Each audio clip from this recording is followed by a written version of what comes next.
just like that. Ease right into it. Jump into it. Ease right into it. Whatever. Take it easy. Take easy. Right? We're going to roll out. We're going to start off with that, Harris. So listen. This is the Connected by Water podcast, powered by Joey Cardi Chrysler Dodge Jeep Ram and fueled by our good friends at Papa's PLR Rum, who remind us never to be a spectator. We are drinking rum today.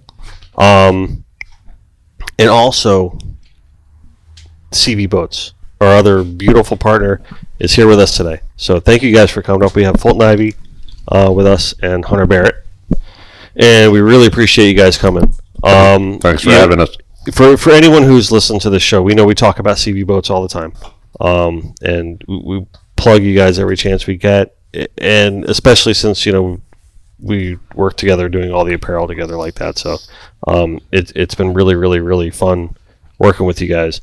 But before we get into all that, I want to address the elephant in the room, which is the 20 people that are to the left of us over here. So, and what that means to me, because it does mean something to me. This is episode 107, right? And 107 episodes that we've done so far. And when I first said to Harris, I want to start a podcast, you know what he said? He said, "What's a podcast?" Right? So, and I said, no, we got to do it because it's really cool and they'll have a lot of fun and, whatever. We'll drink rum and we'll, bring everyone in and we'll talk about a bunch of nothing. Yeah. And it was cool, and I didn't think anyone was really going to support it. We got a lot of community support out of it, more so than I thought we would get. And I think we were episode 16, I think we were talking about last night. And then Joey Accardi comes up to me and says, "Hey, I love your podcast. I want to sponsor it." I'm like, "You want to what?" "Okay, cool." And it just kind of turned into this thing. And we're like, all right. And then eventually Papa's PLR Rum came to sponsor it midway through, and they've been an amazing partner with the whole thing. So I kind of get a little goosebumpy about being over 100 episodes and doing it here in our new gallery and having an audience like this, for something that just started with some stupid whim of an idea that now we got a crowd coming over here. So, and it's all our friends. So we really appreciate you guys being here in the room. I want to say hi to Carlene and Nicole. Hi, Dennis. Right? Hello. I want to start out with Nicole today because Nicole just came back from Costa Rica, and they fished the Ladies Triple Crown in Los Sueños, nice. And they won. Yeah. Oh, nice. Right? Yeah, That's awesome. First place, the first leg of the Ladies Triple Crown. So, and they fished with our good friends at SA Yachts on the Dealer's Choice, right, on that big Viking. Mm-hmm. Right? 58 convertible. So take us through that whole event. This is your first time at Los Sueños? It's my first time in Los Sueños. Been to Costa Rica a couple times. Mm-hmm. A couple months ago, we were at the Papagayo Peninsula, surfing, fishing, offshore. Had a couple shots on blue marlin, only caught some sailfish. But this experience was definitely the most humbling fishing experience I've ever been at. Not because we won, but because we were surrounded by the best women anglers in the world. I mean, we were going head to head with another boat that there was only one girl on the boat, and she was standing there, serious face, holding 4 lines, and I mean, all day, first, second, and by 2:40 the bite turned off and we didn't get any. But our captain was Scotty Jones. Mm-hmm. Unbelievable captain. I mean, has that sonar, that opti, and he knew exactly where to go. By the end of the day, we ran over to the Fads, had a couple more shots on a couple sailfish, and it was a really, really great opportunity. Brought my girlfriend Danielle down. She got the chance to catch her first blue marlin. I mean, she's never been in that environment, but we had our sailfish spread out. Blue marlin came up. She grabbed the pitch rod, pitched it, fed it, waited 10 seconds, locked it up, fought it. I mean, I couldn't have asked it for a better friend to come with me. Yeah, nice. To have that experience, catch that fish. On practice day, I caught a few. Of course, they're all on the right flat, and then the next day they're all on the left long. Right. It was a crazy experience. Went with the Bongiorno family with Danielle and Stacy. They killed it, and thankful for all of our mates and stuff. So it was really, really good experience. Yeah, that's awesome. We're really, really proud of you, all of us. I mean, I think the last podcast episode we did, it was just actually me and Carlene. Yeah. up at the bar and everything. And during the podcast, I think you had texted in that video of the blue marlin that you caught. We're like, oh, we're so proud of her. So yeah, we went 6 for 7 on blue marlin and 8 for 8 on sailfish. And it was crazy. The only marlin we lost was we were sitting there, nothing was going on. Then Scotty's like, all right, we got to fish at 120. He's coming in the spread. Omni, reloading. He's like, all right, he's at 60, he's at 40, he's right behind the boat. He's coming up. So we go and we're all grabbing our lines, getting ready to feed. And 350-pound blue marlin, he said, was pushing 400 skies on the left teaser, right in the middle. The teaser flew in the air like 15, 20 feet. We're all just, what the heck? Like, what's going on? No one knows what to do. Teaser go ahead and wraps around the left flat. It's getting all tangled. The fish midair turns and destroys and hooks himself on the left long, and we're all tangled. Luckily, Stacy on the fish, she gets it untangled. We bring in the flat, we bring in the teaser, and this fish is greyhounding on the surface. And 20 minutes after the fight, it just broke off. I think it was just because the line got frayed on the teaser. Because, oh my God, these girls are just freaking killer. They're awesome. Baiting fish and like 7, 8, 9, 10 lock it up, and fish is done for. We didn't lose another fish. Very cool. And you're heading down for February and March, right? I'm heading down another week. The other craziest thing was there was another fish, 60 feet, 40 feet, came into the spread. We're watching him. I see him sky down the spread in the back, and I don't think anyone else saw him really yet. So I was on the right long, grabbed my rod, put it up, clicker off, just holding it. 250-pound marlin skies on my right long, thought he was hooked, and just starts free jumping next to the boat. And it was beautiful. The sun was coming down and shining right on him. He looked like a neon. Oh, it's crazy. Yeah. And thresher sharks free jumping around. You have our attention right now. Yeah. Oh my God, what an experience. The only time I've ever fished there, we go over to the Bahamas and we blue marlin troll, but we're a bunch of kids. We're just like, yeah, we'll drink. We'll just see what happens. We're over there. The first time I caught my first blue marlin was fishing the Casa de Campo Open in the Dominican. My rod snapped. I was strapped into a belt. I was like, what a first experience. But yeah, what I went to and experienced there was once in a lifetime for sure. Awesome. I'm excited to go back. We're proud of you, Nicole. Thank you. Good job. Thank Excellent job. So for anyone's been living under a rock, you know that Nicole's our star employee here, and she keeps the wheels turning every day here. So when she's not fishing, when she's not fishing, that's part of it. That's part of the gig. That's part of the gig. That's why when people call Connected by Water and Nicole picks up the phone, she can talk with the best of them. She knows exactly what she's talking, knows exactly what she's doing. So with that story, I was a little lit up myself. Yeah. So awesome. I gotta ask this.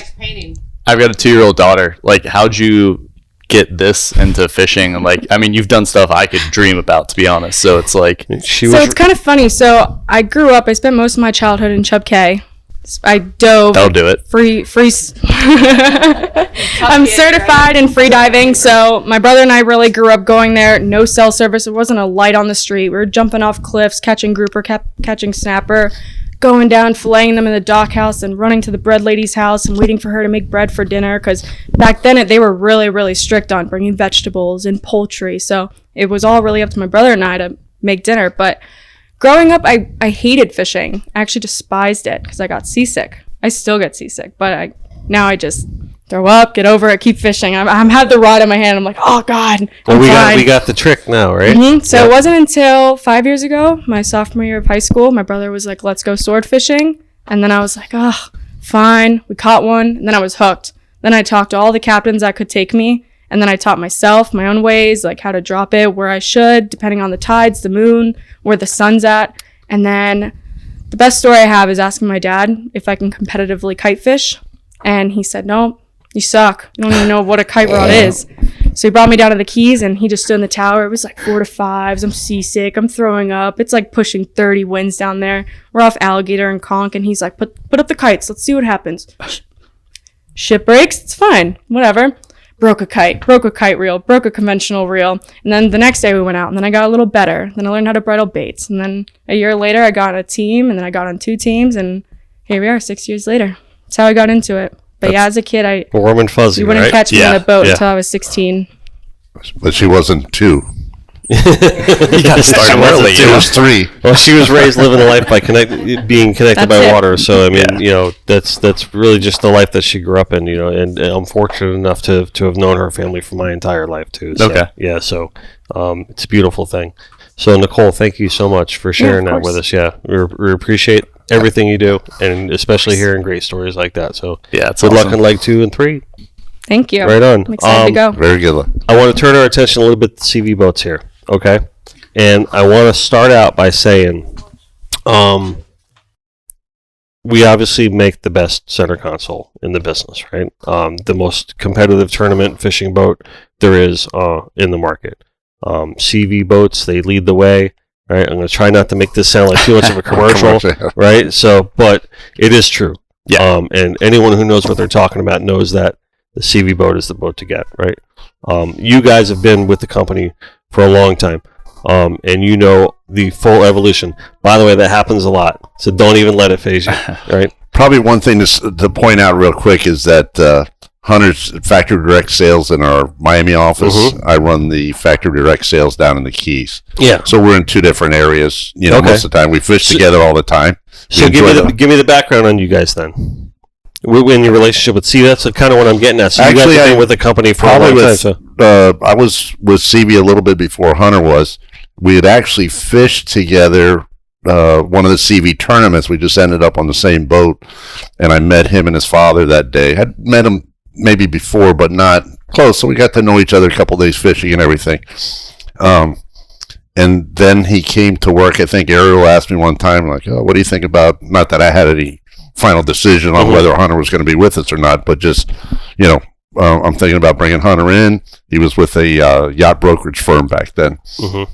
And I said, yeah, you know, and we've worked together well over the years together, double digits already. So a good working relationship, good fishing relationship. Mm-hmm. Not quite like I heard Nicole, but but we've had both good working and good friendship relationship. Right. So I've seen him from marriage to the 2 kids now and my grandkids and everything else. Yeah. So it's a nice relationship. Yeah. And we've obviously, yes, we're prejudiced with the product, but we fish the product. Mm-hmm. You know, we fish it. We've tournament fished it. We've been on Jeff's 45, Hunter's 34. I have a 37. I'm going to make my same statement I always do. The bank and I share a 37.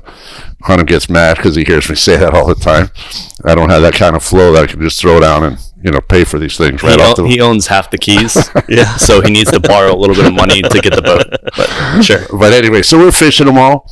And I think from both of us over the years have seen certain things we do with the boats as far as that Hunter's come up with, maybe I've come up with, that, and we'll bounce it off each other. That goes back into the production team at SeaVee, where we even discuss it with them, like, hey, what do you think about this? And we get one of the owners involved, Ralph, and he'll say, no, I like that. Let's try that on a boat or something. So it's, you know, it's right now it's frustrating in the business. With, you know, there's problems, supply chains, and everything. Yeah, so, I mean, I think everyone is kind of dealing with that in some right. But I mean, we're here to delivering a boat is the best thing. Mm-hmm. They're happy, they're getting their new boat and everything else. When that's taking a little bit longer than normal, there's frustration and everything. We're not here for that. You know, we're here to make them happy. Hunter has a great relationship with customers. I have very good relationship with customers, and that's the way you like it over the years, you know. Sure. And you'll find that over time, once they've had a SeaVee, you'll see, I'm sure Hunter can tell you, he's probably on 4th or 5th boat from some customers. Yeah. I mean, that's, like, not to be cheesy, but the whole connected by water thing, like the crowd that you were talking about here earlier, I mean, you know, it started off me selling a boat to Harris. Mm-hmm. And, you know, often with our boats, you got a 1 to 3 year time span from when you put your deposit down to when you actually get your boat.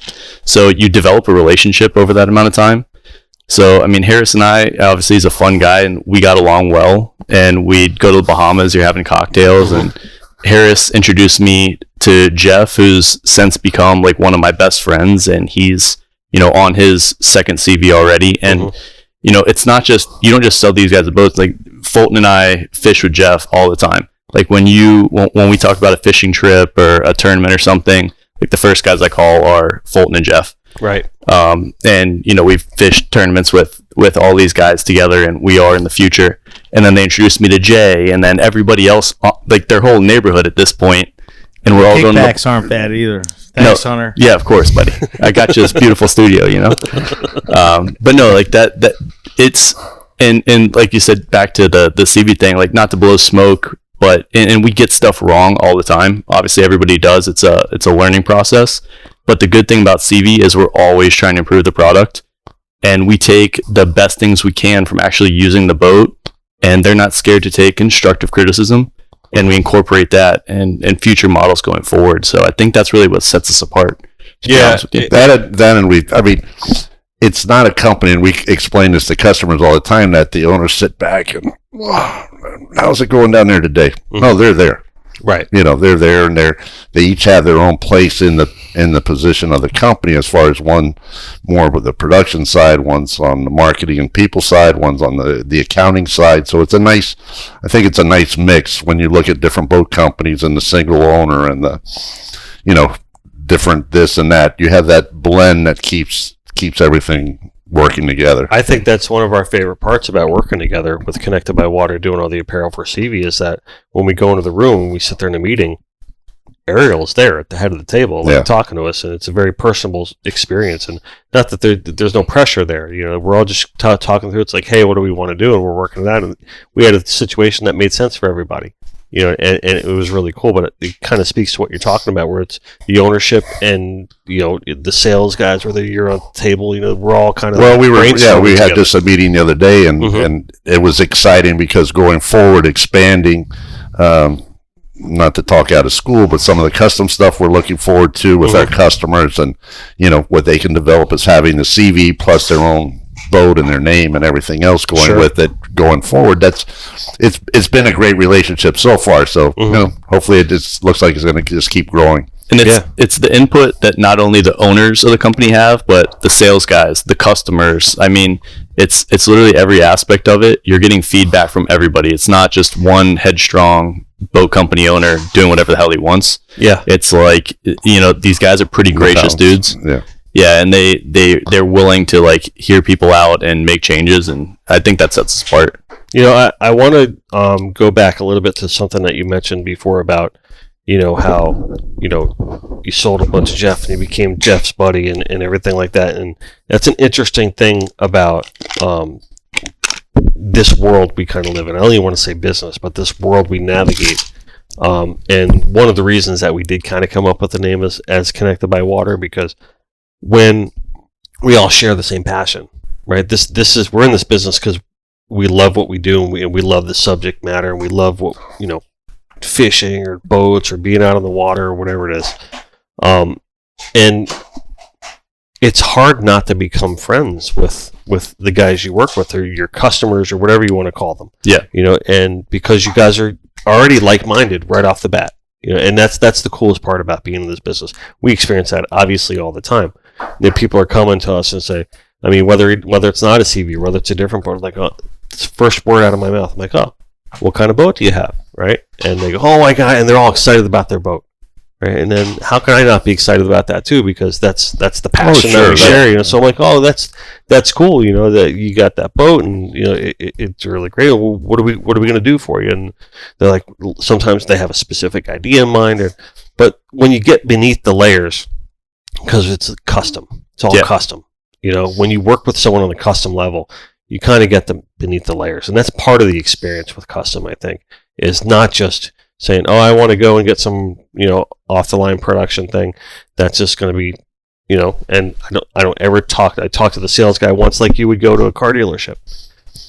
No different, right? Yeah. But when you're working with custom and you're getting things off the line, then you start connecting. Well, there's a long-term interaction with all our customers, you know, which have, like Hunter said, have become friends and fishing partners and everything else. Is that it's not that I'll take the blue one with that looks like that. It's a long-term relationship before we even get to the boat. Yeah. So you have the build process, so we want the upholstery this color, you know, we want to do this. Hey, how about if we tweak this and try this? So sometimes we try different things with the customer.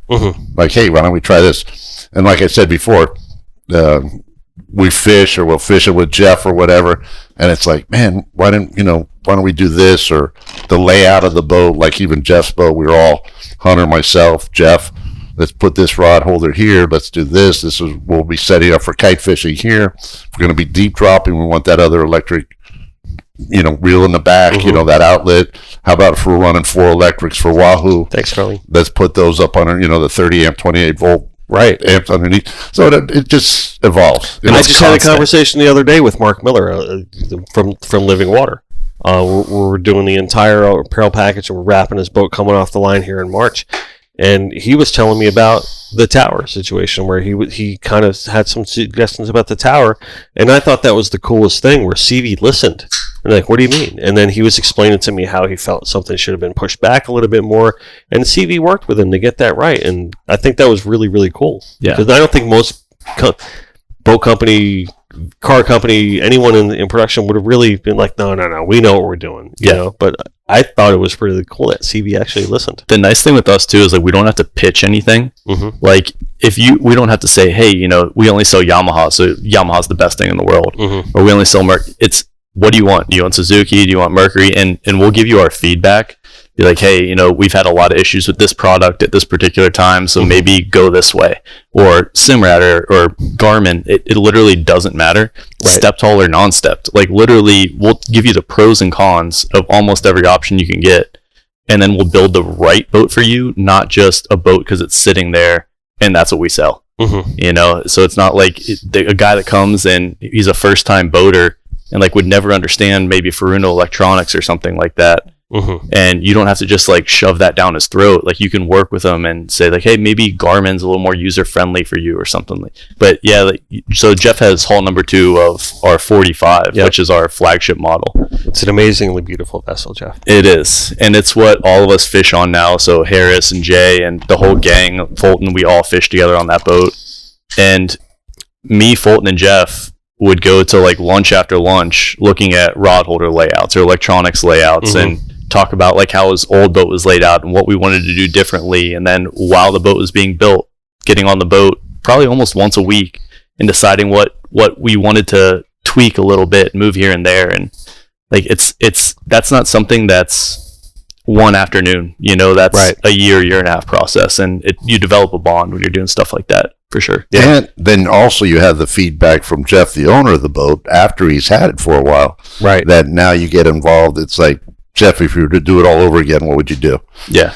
And with Jeff's engineering mind and everything, it's like, well, I'd move this here and this and that. More practicality things, like I wouldn't have this control here, I would have mounted it here or something. It might be small, but when Hunter's customer or my customer is building a 45, we can say, listen, one of our customers said he would like it here. What do you think? Yeah, that makes sense, and that's how it evolves over time. Yeah, that's outstanding. So, which one of you here is probably the best SeaVee historian? I would say Hunter. Hunter's father's collected, I think, can I say that? Yeah. So I think my dad's he's had more SeaVees than anybody. I think he's up to about 27 now. 27 SeaVees? Yeah. Come on. The first SeaVee I was on. Is that a record? Yeah. Yes. Yeah. Clearly, right? Probably by about 10 boats or something like that. 27? Yeah. What was the first one? Do you know? I mean, the first one was when they were Ramponis back in the day. Wow. So, and we own a Ramponi now. He's since gotten to like buying all these old 25s. So now we own a couple inboard 25s. We own the first SeaVee I was ever on at 2 weeks old. We've got that in the backyard. That we bought that from the originator of SeaVee, Don McGee. Fulton actually. I was going to say this. Yeah. This is good story. The good history. Well, Hunter hadn't been there that long. No, like a year. So he says, "Hey, listen, we're getting a boat from Don McGee. It was in Tavernier." Mm-hmm. He said, "Hey, would you mind helping us? It's not running right now. We need to tow it over to a ramp." I said, "Okay." How long ago was this? At least 10 years. Okay. Probably 11, somewhere around there. So I said, "Sure. I'll grab my boat. We'll go get it." He was in Tavernier Creek there. Mm-hmm. So we go over, and I don't want to say anything disparaging, but no, we're picking up the boat. We're picking up the boat, and we heard this thing like, I read it a couple of weeks ago. It's like the rudder wouldn't even move. So the rudder was cocked to one side. I'm towing a single engine inboard with the rudder offset. So even trying to pick up speed just a little bit, the boat's going off on its own. Wow. It was that frozen. That boat hadn't been running years. Yeah. Not 2 weeks. not Really? 2 years. But anyway, so we got it over the ramp, we got it out of the water, but we were laughing the whole way over. It's like, oh, this is nice, Hunter. Thanks for sucking me into this one here. This was real good. But it was just one of those funny stories. It was like, no, and this is his MO. Right. And we're still friends. It's like, no, it's right over there. It's right over there. We just take it right over there. We're in circles till we get there. I started out slightly younger and slightly more naive.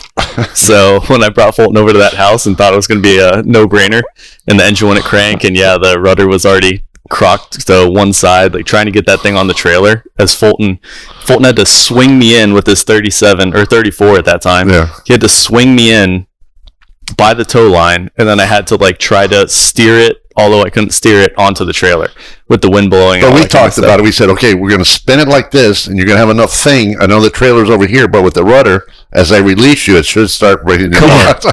So you had to time it? Oh, yeah. Oh, my God. So where's that boat now?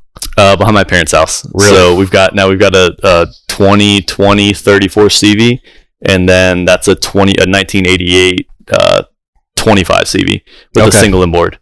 Yeah, so that's my kind of parents' cruising boat. We'll take that out. And then, I brought my daughter on it. So it wasn't the first SeaVee she was ever on, but I think she was less than 1 year old when she was on the first SeaVee I was ever on. Right. And now my son, he's been on that boat too. So pretty cool. Raising a family. And we'll, keep that till I die. We'll have that boat. And hopefully they learn how to run it and take it around and all that. Yeah, I don't think that boat's ever for sale, right? No, 100%. Especially not after. No, not after what it put me through. Yeah. So give me a little bit more about SeaVee's history from the perspective of where it was before and what transitioned SeaVee into becoming like the premier center console. It was when the owners bought it. Yeah. I mean, it was 95, right? 95, 96 is when they bought it, and you had basically a 25-footer, a 28-footer back then. Mm-hmm. There really wasn't much. I mean, they were producing that boat at first. They were small. All the guys were back off the northwest section there. I think most center consoles are small around then, too. Yeah. I mean, they didn't really start expanding until... Not to go into the whole thing, but that 25 with the 25-degree dead rise, Brand X had it, another Brand X had it, SeaVee had it, different caps, different consoles was what basically separated them. Don McGee was big on the inboard thing. He was just stuck on that, where he was everything was expanding into the outboard market. Mm-hmm. All they did was dive. Like all my dad's, when I made my dad like this collage of all the boats he's owned, and like you look at the older boats, they didn't have a single rod holder in them. Right. They didn't have a leaning post because all they would do is they'd run over to Bimini, put a bunch of coolers on the boat, and shoot enough fish to bring back and sell and pay for the trip, make some money. Right. And like that's all it was. And I can remember my dad telling me the stories of like going in. It was kind of in Little Haiti, the where the shop was at the time. And you'd go in there and like it didn't matter what you wanted, it was what Don McGee was going to build you at that time. Mm-hmm. So I mean, I guess he made the reputation of a good company because some of the charter captains and the Keys started buying it, but it wasn't when Arrow, Ralph, and Mo bought it that, like Fulton said, you got three different guys coming at it from three different directions. One's a little more family friendly cruising boats, one's a diehard fishing guy, one's like strictly a sandbar guy, and that lets you kind of hit some more aspects versus like one guy that was just hard-headed on this is the way we're going to do it. Right. I mean, you look at that 39 that they came out with, and I don't know what year it was, but that was like revolutionary. That was like, oh my God, like 2006. Look at that thing. It's got 4 engines on it, right? Which nowadays is like, okay, next, but back then that was in, and with Jose Waibi, they went to the Isla, and it was a big thing, and there was a big spectacular splash. I mean, I remember I was not with them back then. I remember at one of the boat shows sneaking over to see the door that slid open after it was closed. Right. So they had some some good things. The side door. Some other manufacturers were already playing with that, but they did a good job. They just started. What about the new CVP? The SeaVee pontoon boat you put out this year. We need to cut Harris off over there. Is he doing more for the intercoastal angler? That's. I was like CVP. Like what? I know Pilar's a sponsor, but that over there, it's done. It's over. Wow. All right.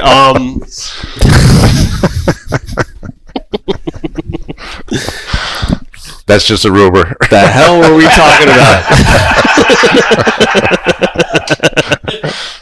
Actually, Harris is coming out with a pontoon boat of his own because that's what he's able to run. I'm sure he's got 50 boats in his backyard, so might as well add a pontoon to that one. Where were we? Yeah, exactly. Where the hell were we? So you're talking about the new ownership bringing up all of the different vessels and really kind of turning the company into what they. I really want to get underneath the skin of the evolution of SeaVee because this is what I've always kind of wondered, right? In my mind, it's the best boat out there, best center console in the market, right? Hands down. And we're not just saying that just because we work together. You know, it really is the truth. I mean, we talk about it on the show multiple times, and we have all the data in our archives to back up why we think that, right? But give me turning points. Like, give me watershed moments of when SeaVee really started becoming the true leader in that category. I think that 39 one was a pretty big deal. Like, nobody really gives SeaVee kind of their due on that, but like Fulton's right. Like, that was the first big center console, and like he kind of glossed over that a little bit. But when he says went to Isla, he from Key West to Mexico. Oh, that's what I wanted to tell you. In the center console. John Caballero told me plenty of stories about Isla and Jose Webe. Yeah. And I remember one meeting we had with John, he went like through that and told us some great stories about that. Yeah. And it's not, to say it now, it's not like some huge feat, although how many people could have actually done that in the center console, right? And it's like, but when you have plus your electronics back then too, yeah, it wasn't. We're not dealing with what we're dealing with now, So it was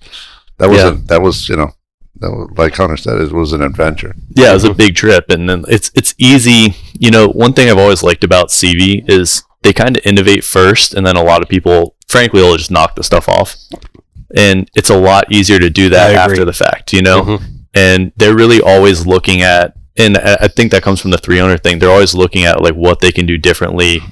We've got Rob Cady, we've got an in-house naval architect now. Mm-hmm. We've got the 5X of CNC machine, so we can make and develop all these new molds. We're not just, we're doing fluid dynamic testing on all this stuff. We're not building a wood mold, hoping it runs well, and if it doesn't, we just chop the thing up. Yeah, no guessing games here. Or taking another model that the 39, it's like, okay, let's make it a 37, and no, it's not like that. The one's an 11-foot beam, the other one's 10.5. It's a full new hull design. Right. But I would say, not to interrupt, one of the big differences is the fit and finish.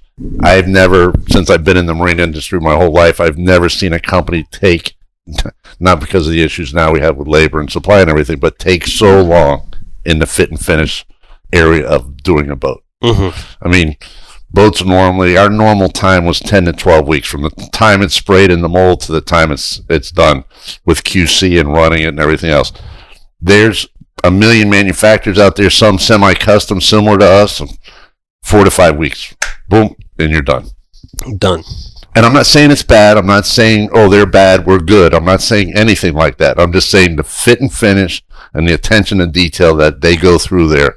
And we still have all the key people in those departments that are making sure that's still done today. Now, Harris is probably going to smack me in the head for saying this next thing, right? But that's kind of connected by water. We've already cut them off, so don't worry about it. Listen, we like to think that when you come to our studio, you want the best, right? So that's why you picked up the phone. That's why you called us. Right? We have that in our heads that's the reason that we exist, right?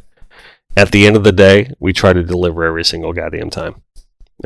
And that's the truth. If it's going to take a little bit longer, then I'm going to bite the bullet and I'm going to suck it up, and I take a lot of heat for that sometimes. But at the end of the day, when I press send, people are happy, right? And that's my goal on every single job. It really is. I try to never skimp, and that's one of the things that I always love and admire and respect the most about a SeaVee, because I think you guys have the same mindset and the same attitude. It's always deliver the best, right? Because at the end of the day, you have that. Right, well, you're holding the best in your hand, and then it's worth it. Even right now, with all the issues we're having, that goes from supply to motors to parts to resin to employees, but nothing's changed. There isn't that. Well, if we cut, no, is that Harris again a problem? No, yeah. if once again, it's like, let's not get rid of this to speed this up. Right. It's not that. The same thing that when we both came there is the same way they're still doing it. Mm-hmm. And that we appreciate. Yeah. We know it. And listen, we talk to people about different boats and everything else from that standpoint. It's not like, once again, oh, bad, we're good. It's nothing like that. You just point out the features that we have that we feel that makes us the best. Well, sure. Fit and finish, the wiring. The boat runs great, but there's a lot of boats out there that run good now too. Well, there's no doubt there's other boat companies that are outstanding. No one can deny that. But when you say lead the way, you mean it, and I believe in that as well. Yeah. Let's talk a little bit about the 45 and how special a vessel that is, because I think it really is. And in a time when you said you innovated the 39 to get bigger, right? And it really did change the game. It was a game changer. You come out with the 45, and there are other center consoles that are bigger, right? And I thought one of the most impressive things that SeaVee did was said, we can go a little bigger, but we're not going to go bigger unless it's perfect, because maybe some of the bigger ones aren't perfect, right? And the thought process that went into building that vessel and the thought process that went into making that one ideal. Can you take me through that a little bit as to how that one developed? Well, a lot of it was with us, which over time we weren't as involved as we were in the last 6 years, 7 years. Yeah. And the other thing is too, like you're saying, perfect. Like Fulton and I, we obviously work for SeaVee. That's the Thanks only. for catching me on that, because I actually hate that word. Yeah, it's the only the only boat I've ever bought, because I just think it is the best total package. Mm-hmm. Like there's faster boats and things like that, but the total package, it's with SeaVee. It's not the perfect boat, but for a certain application, it can be the right boat. And we strive to make them as perfect as possible, but obviously that's never going to happen. I mean, if you make a boat super fast, that also means it's going to be super light and it's probably going to flex, but then you make them a little heavier and make them ride better, and the fuel efficiency goes down. Mm-hmm. So like you have to find that balance on everything. But yeah, I mean, back to your point with the not building the biggest boat, some of these companies do it, and it's like, why? Right. Like a 53, why? I always thought that. Or, but on this particular boat, we sat down and said, okay, what size do you guys want? And honestly, it started off a little smaller. It was like 41-ish. I know, I was going to say, yeah, that was her. Yeah. 41? 41, 42. Yeah, but we started talking about all the stuff we wanted to see in the boat. And then you make the boat big enough to accommodate the stuff you wanted in it. Mm-hmm. And it ended up being about 45. Nice. It's a perfect explanation to that, even though I hate the word perfect. But the answer to it perfectly. That our 37, for example, is our number one boat. Mm-hmm. We have 2 molds for that boat, but that was a boat we all fought for. We went from that 34, which is a 34.9 centerline length, to a 39. There's that customer that needs to be in between there. Right. That was a big jump for us. That 37 took off from the day we brought it out. Yeah. And it's a great boat, big cockpit, big 37-footer. I don't mean to be pushing that. So we always like that. Just like the 39 to a 41, 42 was that next increment. The guy that's got the 39, it's taking a little bit bigger. Right. Right. Yeah, I don't think you're pushing anything. I think you're just being honest. No. I mean, that's just really how it is. That's the truth. I mean, lately, I think I've been saying this every episode, like drawing like parallels to art and fishing, right? Because I really do believe that they're synonymous activities. They are, and we draw parallels. And whenever anyone on the show brings up something that I can relate to art, I try to do that. Obviously, we're talking about beautifully designed boats, right? So, and we talked about the word perfect. So I have a theory on that too, is that I really stopped a while ago trying to compare myself to other artists in the respect of that wasn't helping me progress as an artist. It was actually holding me back. And when you start looking at other people's work too much and saying, I want to be there, you strive towards that, when you start trying to carve your own path, right? and this brings me to the lead the way thing, right? You try to carve your own path in the respect of striving for perfection, but knowing that you're never going to attain it. I still am just a firm believer that I'm going to be on my deathbed never attaining perfection when it comes to art, nor do I want to. But I'm going to try to reach that goal, and I think that's really the whole point, is to push forward like that, with that carrot in front of you, and never being able to get it. But that's a good thing, and I've come to accept that over time. Meaning that I can't control what other people outside of me are doing. I can only control what I'm doing, and the only way I can control that is by making the previous or the next painting better than the previous one, right? And we're talking about works of art, right? So what you want to really analyze is like, wow, if I would have just done that, just clean that up a little bit next time, and you accept the painting for being finished at a certain point just because you have to move on, because none of them are ever done. Like, I can look around in this studio right now and I look at all of it and just be like, so what are you saying about the guy that bought the painting 10 years ago? That I could do better. Yeah. And buy another one. Right, buy another one. Exactly. Right. You want to buy the swordfish that's going to have squid on it, then go for it. Hey, Harris, buy another 34 SeaVee, please. Mine's great. How old is yours? 10 years old? It's time for a new one, bro. Yeah, what year is your SeaVee? Ask my salesman. Probably 13. 12 to 2014. 13. So I will tell you this. It's all about, I didn't know what a SeaVee was when I bought a SeaVee. Okay. Really didn't. We live across the street from Plantation Boat Mart. We're getting a Hydrosport. They even brought it in the backyard. Not it's better or worse. We went to the boat show. My wife sat on it, said, "This is it." That means it's the greatest boat around, right? Yep. Let's get it. And I'll tell you, most boats float. And our boat is great.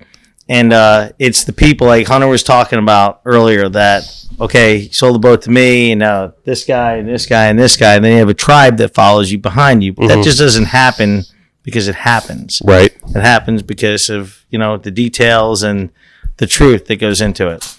When I got my SeaVee came off the line, and the day after delivery, we were bringing it to the Bimini Bash, and my center engine was out. And all of a sudden, like, I get star-studded, and all of a sudden, Jason Taylor calls me. The guy who played for the Dolphins? That guy? He calls me up, and he goes, Harris, because his boat was coming off the line. And I don't know if you know this. Yeah. He calls me up, and he goes, I thought you had your boat delivered. Why is it going south on I-95? I thought you were leaving. I'm like, I had the center engine go back. Well, you know what? Those guys, they brought it back. They put a new engine on it, and they brought it back for me. And story gets better. So then we put it back in the water, and that engine didn't work. But when we got to Bimini, they were there. They took care of me. It's about being there and being responsible. And I still don't know how to anchor a boat. Back then, the owner of SeaVee. No. That's why you got rich. That's why you got sexy rich. This is a true story. No, not anchor, dock. Dock. You can't. Yeah. So we all go into, what's the name of that bay in Bimini? Honeymoon. Bimini Where? Honeymoon. Honeymoon Harbor. We go into Honeymoon Harbor. I pull in my SeaVee, and I can't anchor it.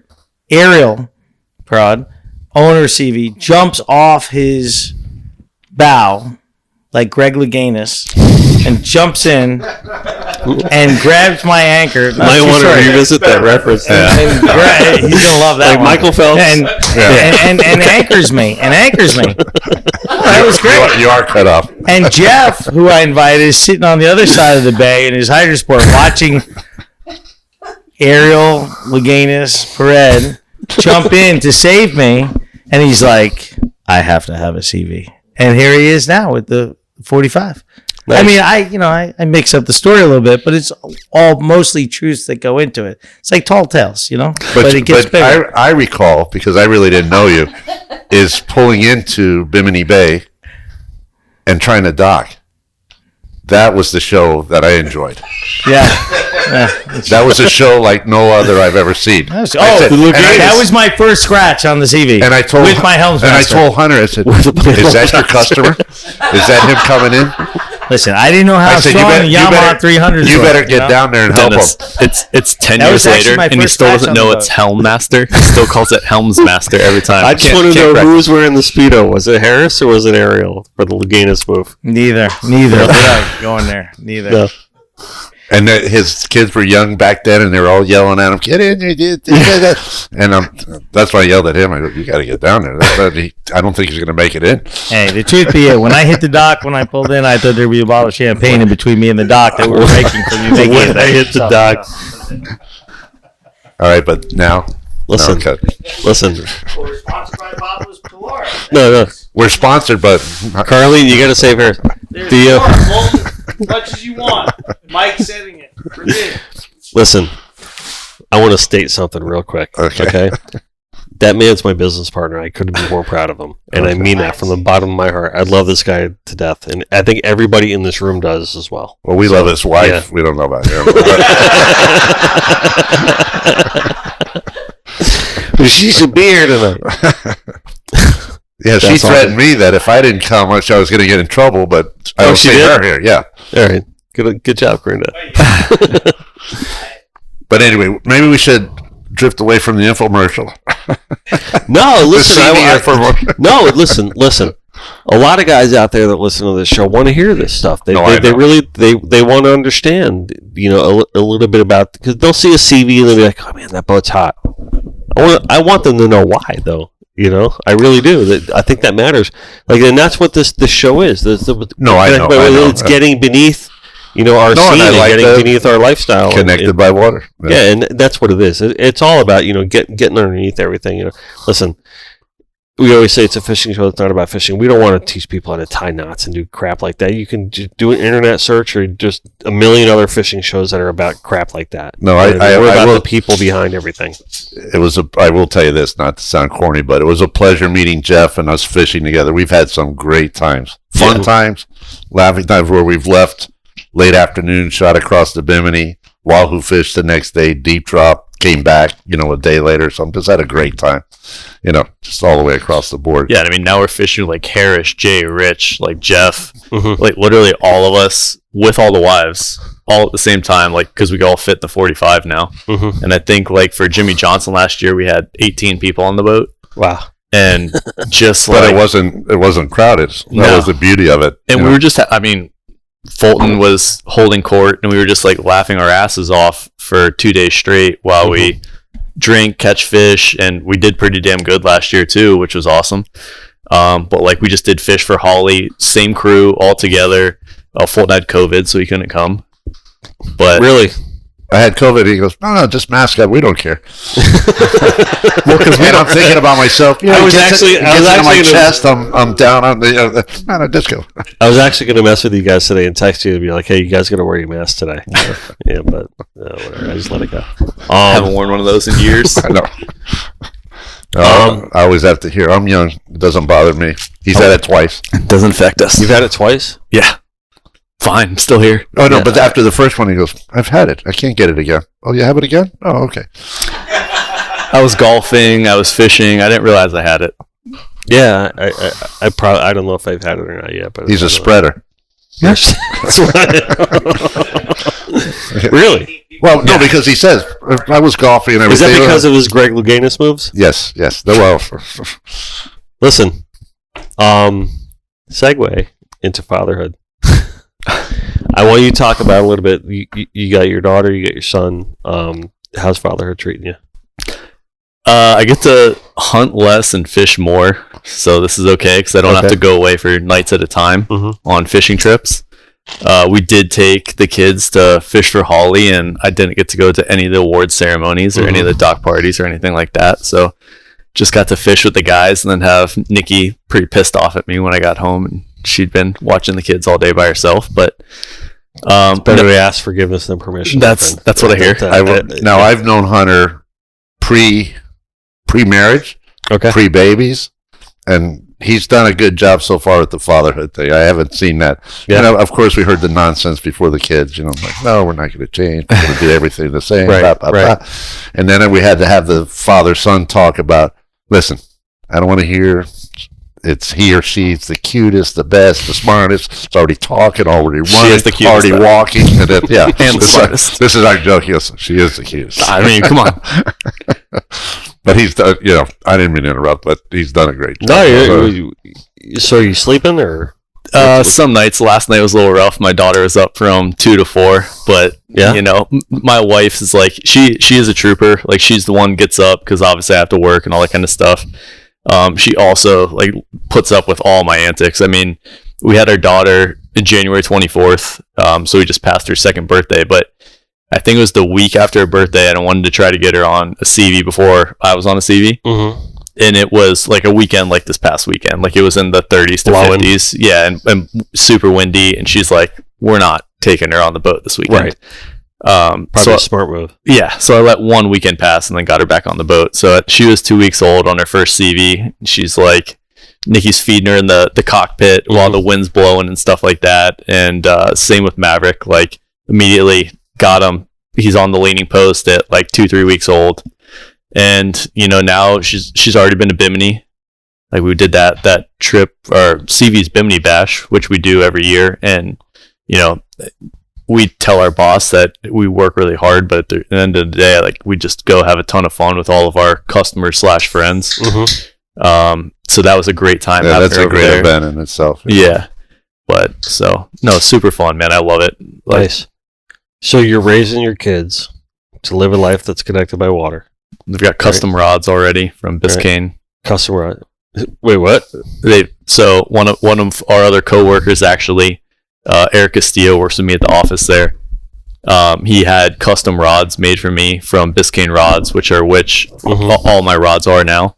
And he had matching rods. He, went and talked to the guys and had matching rods to the set made with like my kids' names etched in them. And Oh, that's cool. pretty awesome. Yeah. Yeah, that's cool. And that's the kind of company it is. Like it's not a bunch of guys just trying to, not to segue back to that again, but it's not a bunch of guys trying to slit each other's throats. Like literally Fulton, I'm hanging out with his grandkids and everything like that. It's a family, man. It's nice. We spent during the holidays up with Jeff with the boat parade. We were all together, kids, Mm-hmm. all the way. Everybody had a great time, and then another get together, which was really nice too. Yeah. So, I always find it interesting. You talk about like navigating like fatherhood and like a passion experience, which is basically your job, right? And how that kind of translates into eventually you just realize that, wow, that's just life, right, for our family, right? And so I think that really kind of dictates the whole connected by water aspect as well. I will say this: he's done. It's 2 and done. Yes. Yeah, we're 2 and done. Yeah. Yeah, we have 2 and we're done. My daughter has 2. Yeah. The whole passion work thing is a hard sell sometimes.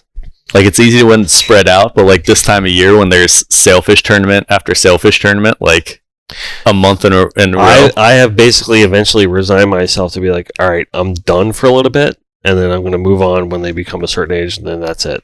I'm having a hard time with that. Yeah, because you got a 2-year-old and you're coming into 3, which is like the worst age. Well, they say terrible 2s, but that's just because there's alliteration involved. 3 is the worst. For sure. He's getting a taste of that. He had it too easy the first year, and he said, we're doing that. So I got 8 and 11 now, right? So I'm just like kind of like on the backside of that, which Yeah. is like, all right, cool. I'm escaping this here. So it was just, whatever. And I've got to feel that since this is a recorded session, that we might have had that whole dissertation from Hunter Sugar-coated a little bit. sugar-coated, maybe just a little bit. Possibly. No, honestly, so everybody, and Jeff has always told me this too. It's like, because Jeff's kids have literally grown up in the Bahamas. Like they've been going over there literally since they were born too, constantly. And a lot of our friends, because most of our friends are boaters, like it's the same way. They don't necessarily coddle the kids. It's like, hey, this is a lifestyle that we have, Right. and the kids are coming along for that. And does stuff get more difficult? And like, can I stay out in Big John's till 2 a.m? No, and that's probably a good thing because I don't dance like an asshole anymore. You should dance like an asshole. Maverick. What kind of pressure is that for kids? The what? Yeah. Maverick. You got to pressure kids. Didn't you hear the story earlier? She was just down there in the cockpit, and her dad said, "Put the kites out." Pressure makes diamonds, Harris. I got to tell you, listen, one thing about Nicole, the way she was raised. Go a little like, further on that. I know Nicole's family. Her dad, Bernard, hardcore dude, right? When she said, "You don't know anything," like that didn't surprise me at all. Like Bernard says that to me all the time. Like still to this day, he's like a big brother of mine. He lays down the truth like on a daily basis. That's probably why he's successful. You know, whatever. But that's just kind of like his way of living. I got a question for you both. Okay. Right? We're ready. As two guys that have been, you were raised in this, right? This is your life. Mm-hmm. Okay? You've been working in this business for a very long time. You've seen it all. Yes. You really have. Yes, I know. I was going to say. No, well, listen. Actually, let me put it the other way. You've seen it all. This is all you know. Yeah. Right? Is that accurate? Very good. Okay. Where do you see the future of boating? It's a tough question. Think about it. Because I think it's an important question.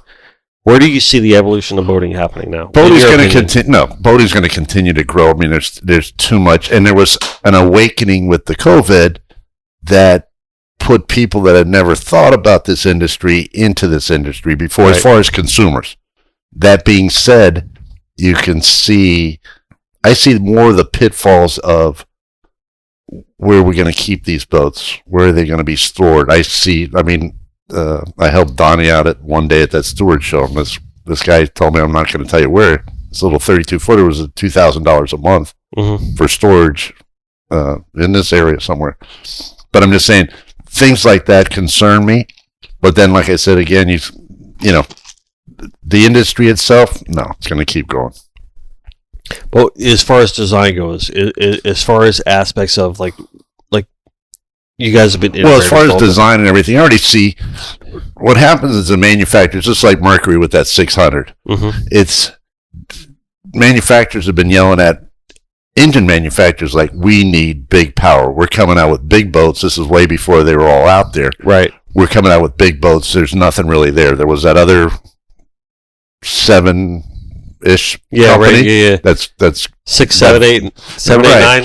So that was an option back then, and their Volvo shut them down now. So, I mean, that's Mercury with that 600. That is for the big boats. This is not.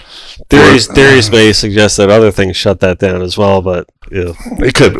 But just as far as the industry itself, and it's like, you know, bigger electronics are going to dictate bigger helm areas. You know, it just keeps growing along those lines, and the manufacturers of boats are going to drive the manufacturer of engines to supply them with what they need, whether it's bow thrusters, you know, trim tabs, whatever. All this stuff has to get bigger and better and more efficient as the boats grow. Especially you're talking about, granted, a lot of sport fishermen do 50 knots now, which was unheard of years ago. That's the new norm. But you have center consoles that are doing 55, 60 miles an hour that are 50 feet long or bigger or a little bit smaller. You've got to have stuff in there to control all that. Yeah. You know. Yeah, no, I hear you. I mean, definitely. I mean, I think that also the center console, I mean, the evolution of it obviously has been size, but size and finding that ideal design, I'm not going to say perfect, but that ideal design that takes the water appropriately and pushes forward and thrusts forward. Obviously, power is a big deal, like you mentioned. But if you look at, not to interrupt, but the evolution, I go back far enough that, like the 25 SeaVee Contender, Whitewater, whatever, open transom, maybe it had a shroud, sitting on the back, Makos, all them. Right. Then we had the evolution of the motor bracket. Ooh, giving me better performance. It gives me actually a bigger boat inside, and it gives me a better ride because we've just extended that 25-footer maybe 2 feet more. Now it's a 27-footer, technically, with a bracket. Then they're thinking, why do we have to keep buying brackets? Why don't we just integrate the hull into that? So you can see those are changes along the way, just like the step hull. Right. I mean, we sat back. We didn't do anything with that. Is it the answer to everything? No. It has its pros. It has its cons. You know. Yeah, some people like that. Some people don't. That's why you offer both. And that's been around. Like, people act like this is groundbreaking technology. That's been around since the 1800s. Yes. Right. There was like a stepped hull paddle boat, literally. Really? Yeah. Like, I Well, think that's the the Navy and everybody was incorporating in the early 1900s. Yeah. Really? It was like one of the first patents was on a paddle boat. So like this isn't necessarily new step technology. Yeah. Really? Yeah. Yeah. But technology is going to develop. I mean, obviously, Seakeeper is the one you're seeing more and more. It's getting smaller and smaller and Charlie. cheaper. And like I get seasick too, and that is a pretty big. You do? Yeah. Last Jimmy Johnson day 2, I got a little Wait a too minute. Time out. horribly. He's horribly okay right seasick. now.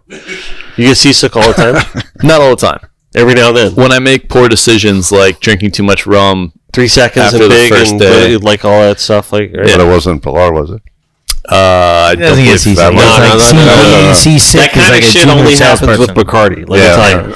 Oh, I wasn't gonna mention any names. Don't ever drink Bacardi because you'll get seasick every single time. Listen, me too. You know what works? not drinking and patches. The It's freaking patch. scopolamine. Yeah. Right. So listen, that's when Nicole was Hair talking of the about the dog? seasick thing.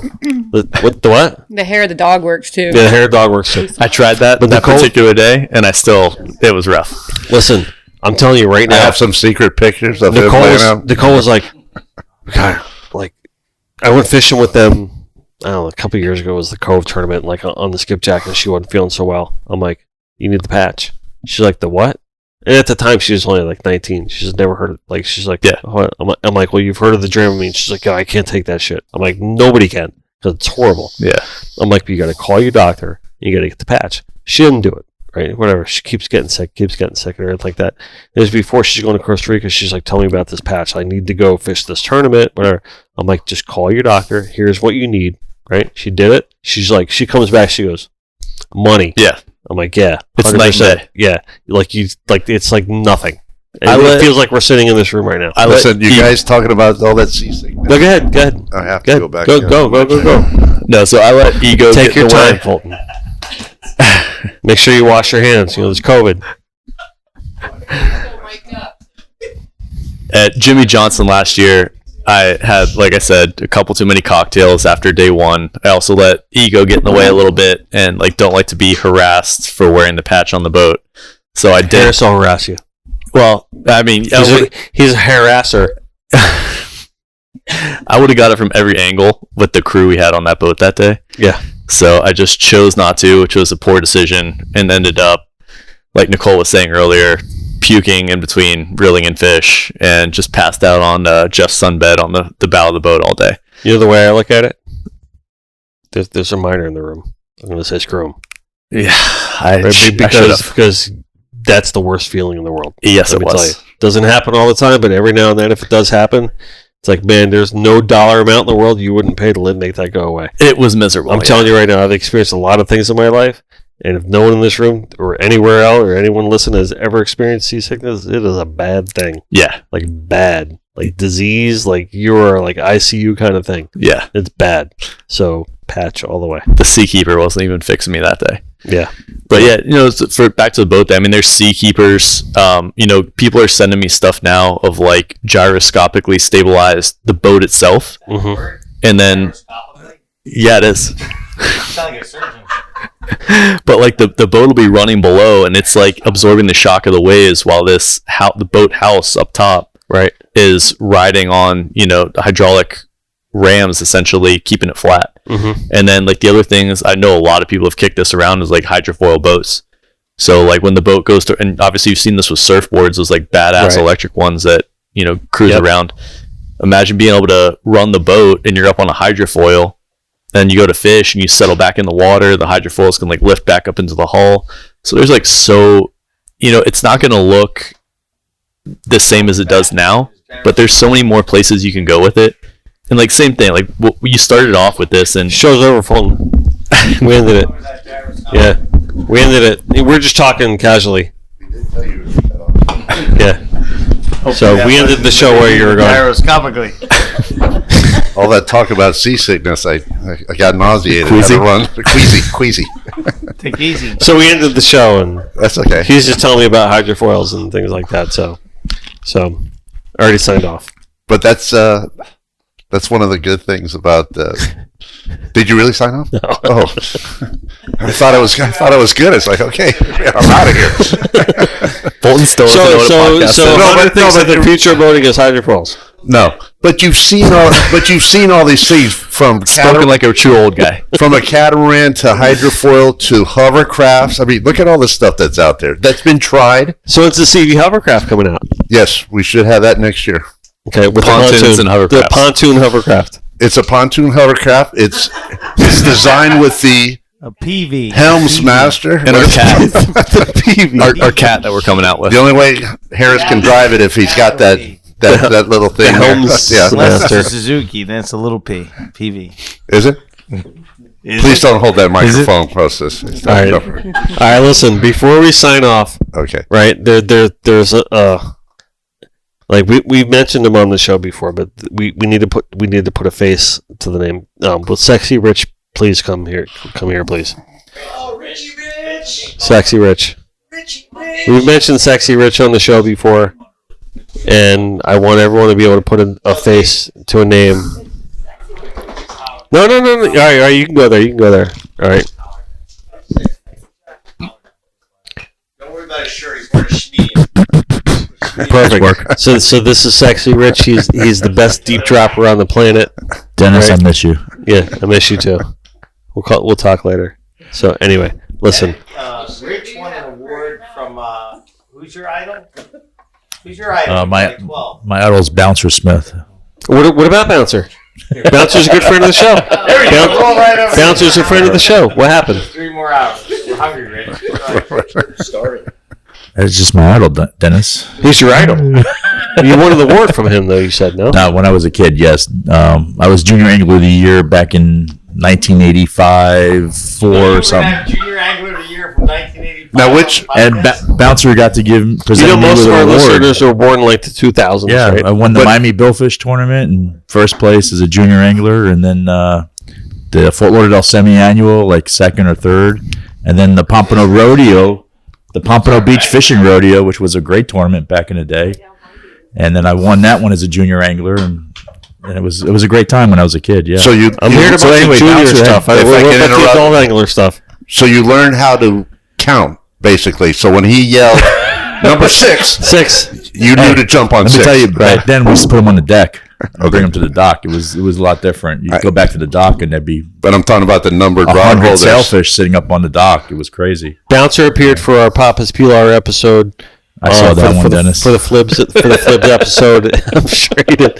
Yeah, but he's going to be coming on for a solo episode here pretty soon, probably at the end of And February. I got a picture of So myself. if you want to come sit at the bar, I got a for picture. that one. I sent it to Harris when he was here. Yeah. Bring your All right. board when you come in. You should come sit at the bar. Yeah. You get Yeah. so. Nice. Yeah, no, when I was a kid, that was a really big thing, though. I appreciate you mentioning it, All right. recognizing my achievement. Well, I was going to get into the story about how you went to the redfish tournament, and then when you got lost, and they had to put out a search committee for you, and no one could find you. Dennis, When you when, come in with the big redfish, and you won the whole tournament, right? hey, when I was fishing those tournaments as a kid, I didn't sleep for 2 or 3 days before that. Yeah. You know, I knew I was getting off of school Thursday, Friday, Saturday. They were all 3-day tournaments back then.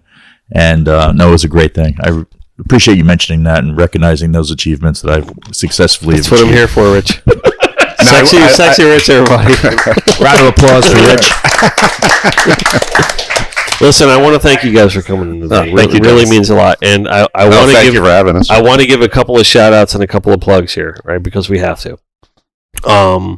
So first and foremost, go out and buy a SeaVee boat, right? So if you're in the Keys, From me. I'm going to be fair about it. If you're in the Keys, call Fulton, Yes. right? And if you're anywhere else in the world, no. Well, it could be anywhere else in the world also. Anyway, I'm the keys also. shout out your information there. People will be able to contact you.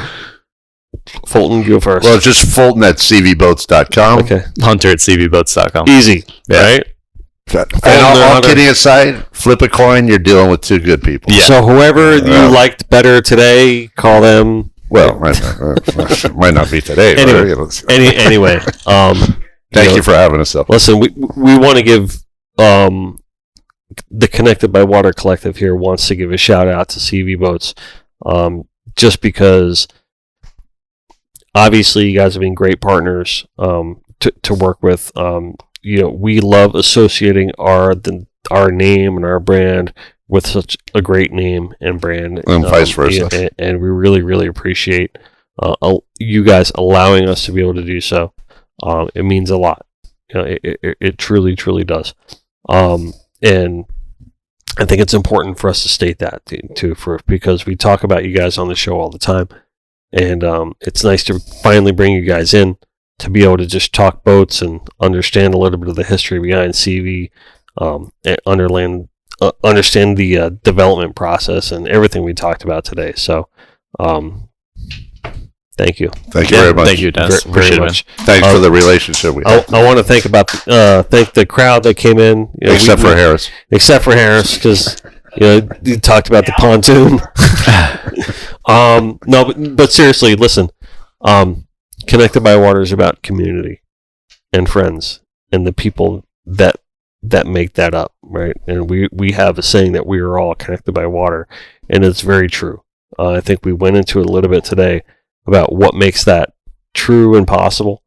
But this room is proof of that, right? Because we're all friends and we're all connected by water, and there's no, it's a blurred line, right? Of what is water and what is friends, right? It's all just one big thing, one big happy family. So I really appreciate everybody in this room. 100% Nick, Yanni included in that. Thank you guys very much for being a part of my life, Harris's life. Carlene, you didn't say a word today, but we appreciate you, and I understand why. But it was a very, but we appreciate you being here week after week. It does mean a lot.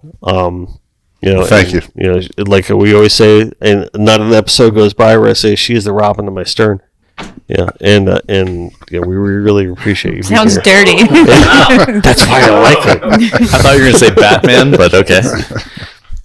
Let's stick with the family atmosphere.